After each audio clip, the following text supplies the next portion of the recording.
All right, one of the things, let's just kind of review. I know some of you have gone over some basic anatomy and so forth, and one thing or the other, but one of the basic things that we run into is when we end up having any type of ankle injury, probably 80 to 90% of them are going to be what? That's it. Okay, what do we call that? Eversion? Close, but inversion. Inversion. Okay, why? Because the ankle rolls in, correct? Okay, the other way is eversion, all right? All right.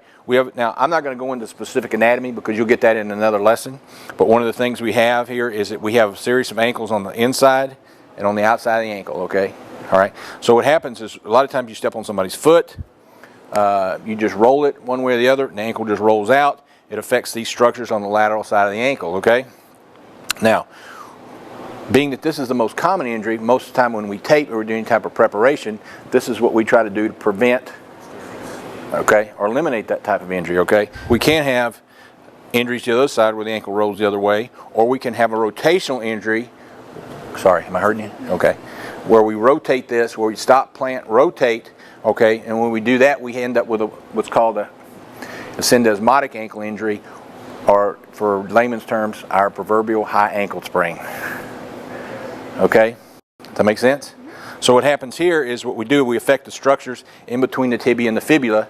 All right, the tibial-fibular ligaments here, okay, and the syndesmosis, which is the upper portion of the ankle here as well, okay? So what happens there, one way you test that obviously is you take it and you stress it, and when you twist it and you spread those bones apart, that hurts and we got a problem, okay?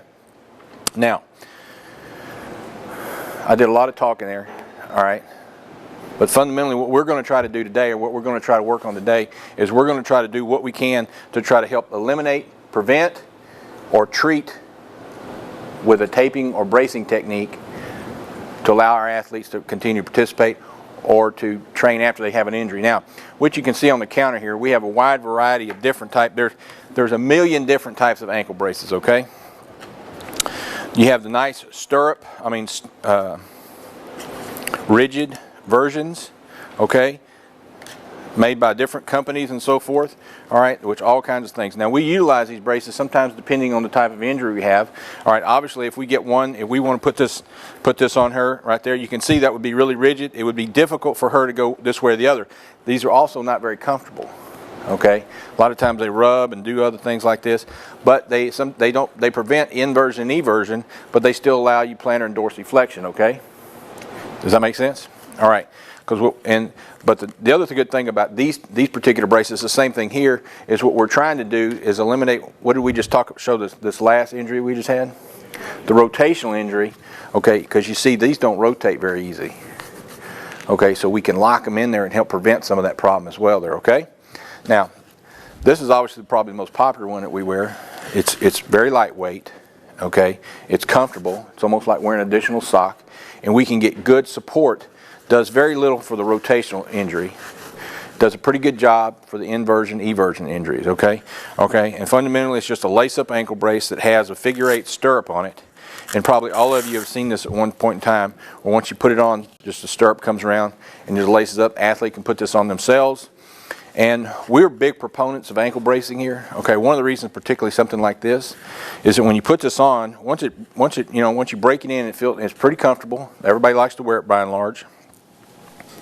The positive about this is that once it's strapped up there, if it gets a little bit loose, what do you have to do to fix it? Just tighten it up. Okay, it's that simple. And you can do it. Whereas if we tape your ankle and it gets a little bit loose, what do you have to do? Cut it off, tape it over, takes more time, that type of thing. So lots of positives about this, okay? All right, nonetheless, the one real positive thing about ankle taping, it can be very custom done. Okay, you can make it fit and make it comfortable to any athlete that you have or any person you have. You can accommodate any size ankle, any size foot, anything. That's the positive about that. Okay. First thing we want to do is we got to establish a good solid base to put this on. So normally what we would do is if we had something, we would take this QDA, which is quick drying adherent, and we would spray this on. And ready? Ooh, sticky. Okay. With that being done, then we would take our heel and lace pads. These are just lubed up pads with like Vaseline or petroleum building. We stick them on top and bottom. Now I'm not going to put all this on there just so we don't get all goopy, okay? All right, we put them on top and bottom. What do you think these do? Blisters. Right, they kind of provide a lubricant area because this is where the tape is going to cross a lot so that we don't have problems there. Okay, with that being said, now a lot of times we're going to use we utilize two different types of underwrap. You have to use the QDA if you're going to use just a standard foam underwrap, okay? Because otherwise this stuff just slides across there and it doesn't really stick very well. It's very conforming, it's very lightweight, and it's very flexible.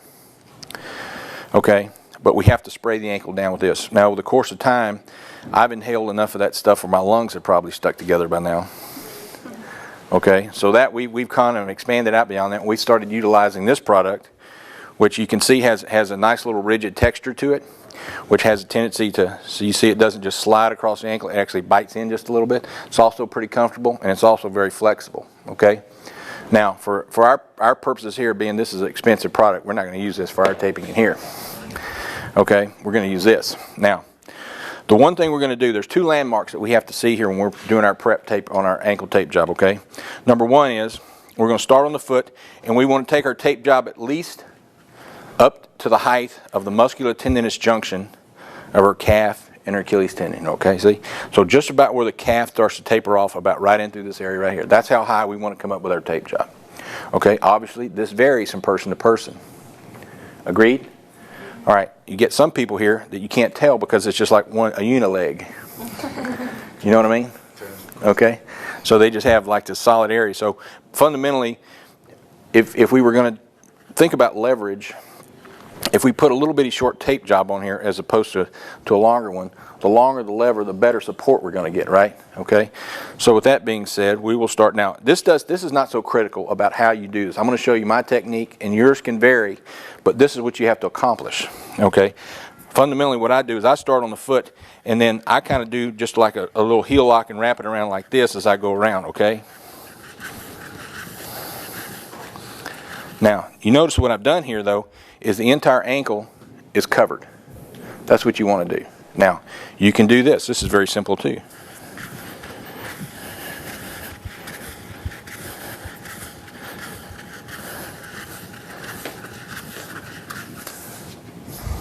Okay, that works.